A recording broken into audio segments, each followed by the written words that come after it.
बहुत बहुत धन्यवाद आप सभी साथी को। जैसे कि आप सभी को पता था कि फूलन देवी जी के शहादत दिवस हम लोग उत्तर प्रदेश में 18 मंडल में अलग अलग जिला में कार्यक्रम रखा गया था और बड़ी तैयारी हम लोगों ने उत्तर प्रदेश में किया। पटना से प्रतिमा बन के उत्तर प्रदेश पहुंचा, लेकिन सरकार एंड टाइम पे प्रतिमा नहीं स्थापित हो या माल्यार्पण ना हो, उसके लिए उन्होंने सब जगह कैंसिल कर दिया कार्यक्रम और कोई भी कार्यक्रम करने का अनुमति नहीं दिया गया। उसके बाद हम लोगों ने अपने अपने स्तर से घर पे या गांव में पार्टी समाज के लोगों ने फूलन देवी का शहादत दिवस मनाए और बिहार में भी मनाया गया। लेकिन मेरा कार्यक्रम पहले से ही रद्द था, उसके बावजूद भी मैंने रिक्वेस्ट किया कि बनारस में मेरा पहले से आना तय था तो एक प्रेस कॉन्फ्रेंस किया जाए। लेकिन आपने देखा कि कल किस तरीके से उत्तर प्रदेश सरकार ने एयरपोर्ट पे ही रोक लिया गया और वहाँ से उत्तर प्रदेश में मतलब बनारस में कोई कार्यक्रम सारे कैंसिल करवा दिए।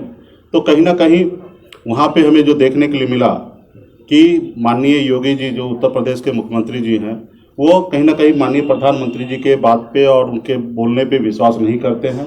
माननीय प्रधानमंत्री जी का हमेशा एक नारा है, सबका साथ, सबका विकास और सबका विश्वास। तो खास करके उत्तर प्रदेश में पिछड़े समाज के लोगों को, SC ST और अति पिछड़ा समाज के लोगों को इस तरीके से सम्मान नहीं दिया जा रहा है। तो इसके लिए उत्तर प्रदेश सरकार को सोचने की आवश्यकता है कि आखिर इस पे कैसे मंथन करना है। ये बात तो अलग है कि सनब मल्ला का डर उत्तर प्रदेश में दिखा। 5000 पुलिसकर्मी कल बनारस में उन्होंने छावनी में बदल दिया। हमारे जहाँ था हमारे पार्टी के कार्यकर्ता को रोका गया।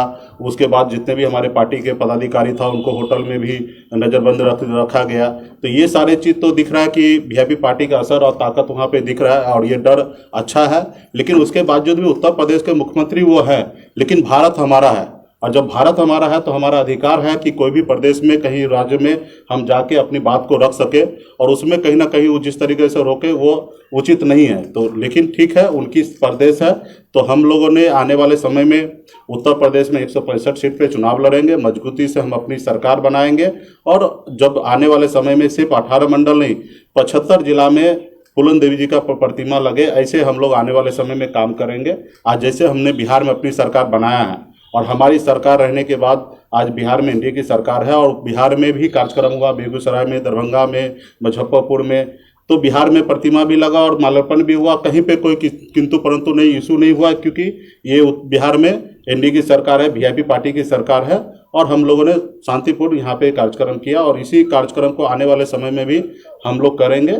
लेकिन मैं अभी भी योगी जी से कहूँगा कि जाति विशेष ना सोचकर सबके साथ देकर सबको भरोसे में लेकर काम करें और मैं चाहूँगा कि पिछड़े समाज का वहाँ पे सुना जाए।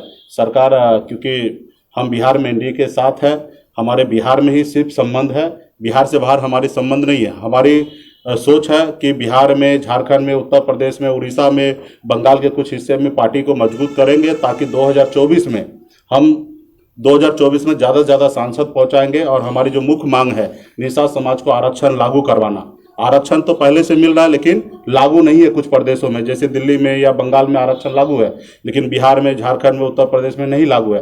तो हमारे से प्रदेश में लागू कराने के लिए हमें दिल्ली पहुंचना है और दिल्ली आप सबको पता है कि उत्तर प्रदेश होके पहुंचते हैं।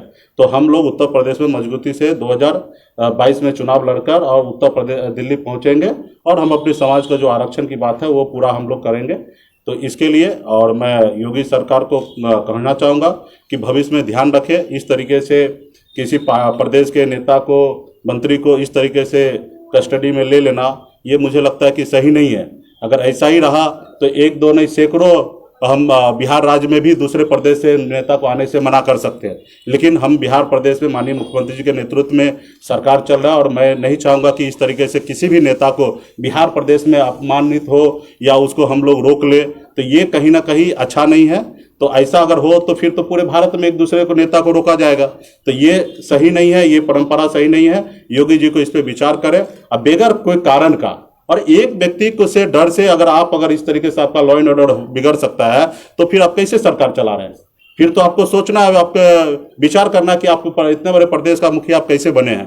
तो इसके लिए आपको हर नेता को, हर जनता को आपको सुरक्षा देना आपका काम है। आप सरकार में है, आज जैसे हम लोग सरकार में, तो हमारा हर एक जवाबदेही हम पे बनता है, माननीय मुख्यमंत्री नीतीश कुमार जी पे बनता है कि बिहार के हर एक नागरिक को सुरक्षा देना। उसी तरीके से उत्तर प्रदेश सरकार का भी बनता है। तो कहीं ना कहीं हमें ये देखने के लिए नहीं मिला। भविष्य में भी इसी तरीके से बहुत सारा कार्यक्रम होगा। अगर ऐसे किसी प्रदेश का मुखिया का अगर ऐसा मनमाना हुआ तो ये तो भविष्य में अच्छा नहीं रहेगा कोई भी प्रदेश के लिए, कोई भी राजनेता के लिए। तो इसके लिए देवेगौड़ा जी समझेंगे, और विशेष तो वो उनकी राजनीति है, वो अपने हिसाब से कर रहे हैं, और हमारा मकसद है कि समाज को वहाँ जोड़ना। अब मुझे लगता है कि जब कल अगर 18 मंडल में कार्यक्रम होता तो जितना समाज कल यूनाइट हुआ उतना शायद नहीं होता। कल पूरे भारत के निसाथ जो फूलन देवी को मानने वाले लोग हैं, सब लोग एक मंच पे, एक प्लेटफॉर्म पे आए हैं। फूलन देवी 2 बार सांसद रही है। चंबल से लेकर वो सफर को तय किए सांसद तक पहुंचे, सम्मानित पद पे रहे हैं।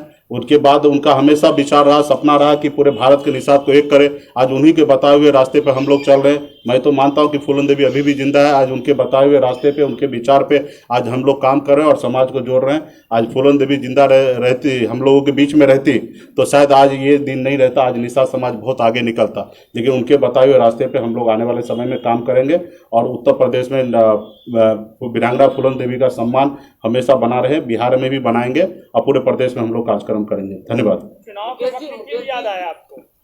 आप सभी को पता होगा कि फूलन देवी जी का कार्यक्रम आज से नहीं, जब से हम पॉलिटिक्स में, राजनीति में, सामाजिक संगठन में आए तब से हम काम कर रहे हैं। आप 2018 में अगर आप सभी को याद होगा तो फूलन देवी शहादत दिवस के रोज हम 5000 महिला एक ही कलर, एक ही साड़ी में, एक ही ड्रेस में पटना के रोडों पे उन्होंने फूलन देवी का कृष्ण मेमोरियल हॉल में कार्यक्रम हुआ था। और हर साल हम लोग कार्यक्रम करते हैं, और हम अपने पूर्वज को, जुब्बा सहनी हो, फूलन देवी को हमेशा याद करते रहते हैं। और ये एक समाज है, ऐसे ऐसे समय में सबको एक जगह, एक प्लेटफॉर्म पे लाने के लिए ये सारी चीजें हैं, तो हम लोग कर रहे हैं। विशेष तौर पर उत्तर प्रदेश हम चुनाव लड़ रहे हैं, तो इस समय चुनाव का समय आया, अभी अगले साल चुनाव होना है, और इस समय में अवसर पड़ा तो हमने 18 मूर्ति हमने वहां पे भेजा और कार्यक्रम किया। यूपी में मूर्ति लगाने पर रोक है क्या? इस बात की जानकारी है आपको? जी हाँ, मूर्ति 2008 में सरकार का गाइडलाइन है कि मूर्ति वहां पे नहीं लगाया जा सकता, और लगाया जाएगा तो उच्च स्तरीय पे परमिशन लेकर लगाया जाएगा। तो हमारा वहां पे था 2 तरह का कार्यक्रम था, अपने खुद के जमीन पे लगाने का कार्यक्रम था, या माल्यार्पण करने का कार्यक्रम था। तो मूर्ति नहीं लगाने के लिए दिए, इसके लिए भी हमने रिक्वेस्ट किया कि चलिए कोई बात नहीं, मूर्ति स्थापित नहीं होगा, लेकिन माल्यार्पण करने का अनुमति मिले। तो माल्यार्पण करने का भी अनुमति सरकार की तरफ से नहीं मिला। इनफैक्ट हमारे लखनऊ कार्यालय पर, हम अपने कार्यालय पे, प्राइवेट प्लेस पे, हम अपने कार्यालय पे वहां पे मूर्ति लगाया गया, वहां पे भी माल्यार्पण करने से रोका गया। छोटा सा अपने कार्यक्रम आप कर सकते, लेकिन बड़े मूर्ति पे, प्रतिमा पे आप माल्यार्पण नहीं कर सकते। तो ये कहीं ना कहीं एक अच्छा सोच और अच्छा विचार नहीं है। बीजेपी की सरकार है, मुख्यमंत्री में बीजेपी की सरकार है, क्या बीजेपी के योगी की तारीफ करके गए हैं और कह के गए हैं कि चेहरा वही है, तो आप ये क्यों नहीं मान रहे कि बीजेपी की सरकार ने उनको कार्यक्रम करने से रोका है? नहीं, ठीक है, उनके चेहरा है, जो भी है, और बीजेपी रोके या योगी जी रोके, बात तो एक ही है। हम कहाँ बीजेपी को आपको दूर कर रहे हैं कि बीजेपी ने नहीं रोका, बीजेपी की तरफ से ही रुका, और उनकी की सरकार है, उन्हीं के मुखिया है, तो मुझे ये नहीं है। लेकिन हाँ, योगी जी को जो माननीय प्रधानमंत्री जी कह रहे हैं, सबका साथ, सबका विकास और सबका विश्वास, वो कहीं ना कहीं नहीं देखने के लिए मिला, उसकी मैं बात कर रहा हूँ। अखिलेश यादव ने इन्विटेशन दिया है कि आइए मिलकर चुनाव लड़ते हैं। सब उनको बहुत बहुत धन्यवाद। मुकेश सहनी जी, 13% वोट अति पिछड़ा का है यूपी में, 10% मामला केवट निषाद। क्या गोरखपुर में, पूर्वांचल के एरिया में निषादों की आबादी ज्यादा है, क्या इस डर से आपको रोका गया? सिर्फ 13% नहीं, 16% सिर्फ निषाद का वोट है, और बाकी पिछड़ी की अगर बात कीजिएगा तो वो 30% के आसपास में है, और उनको डर दिखा। और ये हमारे लिए अच्छा है कि वहाँ के प्रदेश के सरकार को, वहाँ के सिस्टम को डर दिखा कि ये वोट मुकेश सहनी के साथ जा रहा है, तो ये हमारे लिए अच्छा है। और हमारी पार्टी मजबूती से 2016 से ही हम उत्तर प्रदेश में सामाजिक संगठन के द्वारा काम कर रहे हैं। अभी हमने पॉलिटिकल पार्टी बनाया, तो हम इस साल 2018 में बनाया, और 2022 में चुनाव लड़ेंगे। अपने दम पर हम कई विधायक को जिताएंगे और आने वाले समय में सरकार बनाएंगे। जब आपकी मूर्ति अभी जब्त कर ली गई तो आगे क्या गारंटी है कि आपकी मूर्ति? जब हमारी सरकार बनेगी तो निश्चित तौर तौर पे हमारे आदेश होगा। जैसे आज बिहार में कहीं पे रोक टोक नहीं हुआ, क्योंकि यहाँ पे हमारी सरकार है, तो आज हमने यहाँ पे सब जो कार्यक्रम किया और आने वाले समय में भी करेंगे। तो ये तो आपको पता ही होगा कि जिनकी सरकार होता है वो उनकी निश्चित तौर पे उनका बात होता है, उनको कौन रोकने वाले हैं। तो हम आने वाले समय में करेंगे। अभी उत्तर प्रदेश खत्म हो गया, अभी आप आगे आइए।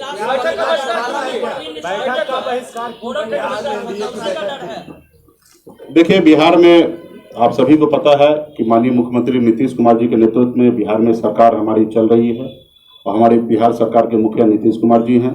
और ये बात सत्य है ना कि 4 पार्टी के सहयोग से बिहार में एनडीए की सरकार है, जिसमें बीजेपी, जेडीयू, वीआईपी और हम पार्टी। तो बीच में कुछ दिनों से एहसास नहीं हो पा रहा है कि 4 पार्टी का गठबंधन से सरकार चल रहा है। कहीं पे भी सिर्फ 2 पार्टी का नाम आता है, बीजेपी और जेडीयू। वीआईपी पार्टी हो या हम पार्टी का नाम वहां पे नहीं पहुंच पाता है। तो मुझे लगता है कि ऐसे एनडीए में बैठक उचित नहीं होगा। हम सरकार के साथ है, माननीय मुख्यमंत्री नीतीश कुमार जी के साथ है। जहां पे वीआईपी पार्टी को अगर सम्मान नहीं मिल सकता, ऐसे मंच पे जाके क्या बात रखेंगे। तो इसलिए बहुत सारा इशू है।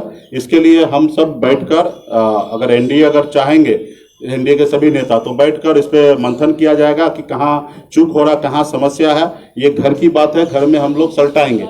ये बात निश्चित तौर पे है कि एनडीए नजर नहीं आता है। तो एनडीए नजर अगर नहीं आ रहा तो मेरा इसी बात से तकलीफ है और इसलिए मैं वहाँ पे नहीं गया हूँ। आज हमारे माननीय मांझी जी हैं, इतना सम्मानित नेता है, पूर्व मुख्यमंत्री रहे हैं। आज उनको भी सरकार में बेहतर जगह होना चाहिए।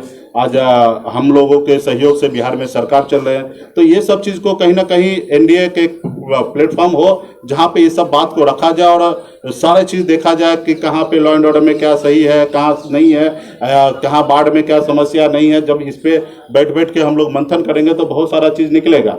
लेकिन जब बैठक ही नहीं हो रहा तो फिर बात नहीं हो पा रहा है। और आप सब भी ने देखा कि किस तरीके से पदाधिकारी यहाँ पे हावी है।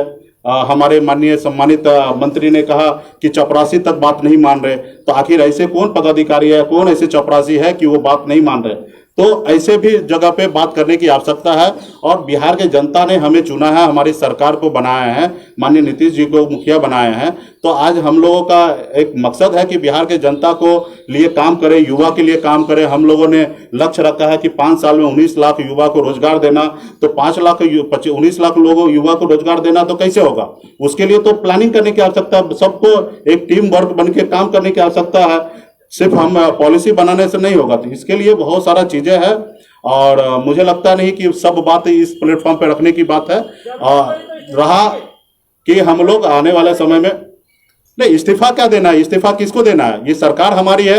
आप अपने पैर पे कोई कुल्हाड़ी मारता क्या? ये सरकार हमारा है और हम किसको इस्तीफा देने के लिए जाएंगे? ये 4 पार्टी का सरकार है और अपनी बात को देखिए, अपने बात को देखिए, सुनिए ना, अपने बात को रखने का सबका अधिकार है।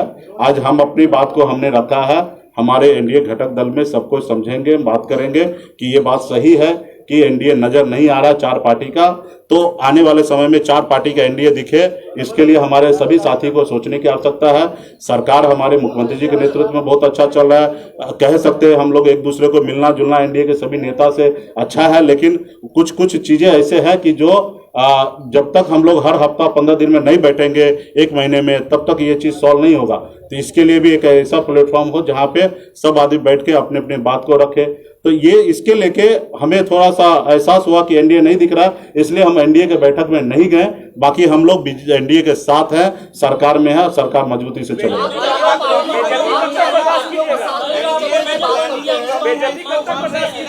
देखिए, एक चीज मान लीजिए, ये हमारी अपनी सरकार है, हमारी एनडीए की सरकार है और हमारी अपनी सरकार है। और हम भला किसी पार्टी का नेता नहीं है कि हम जाके इस्तीफा किसी को जाके सौंपेंगे। हम अपनी पार्टी के हम स्वयं मालिक हैं, सुप्रीमो हैं। हमारे साथ 4 विधायक हैं, मजबूती से विधायक हमारे साथ है। और आने वाले समय में हमने यहाँ कहा ना कि सरकार किसके लिए, उनके लिए जो जिन्होंने पीठ में खंजर भोंका उनके लिए हम जाएंगे। या बिहार में हम सरकार गिरा के और बिहार में फिर से चुनाव कराएंगे तो हजारों करोड़ रुपया का खर्चा होगा, बिहार के लोगों का नुकसान होगा। तो ये हम कभी नहीं चाहेंगे। बिहार में मुख्यमंत्री नीतीश कुमार जी के नेतृत्व में 5 साल सरकार चलना है।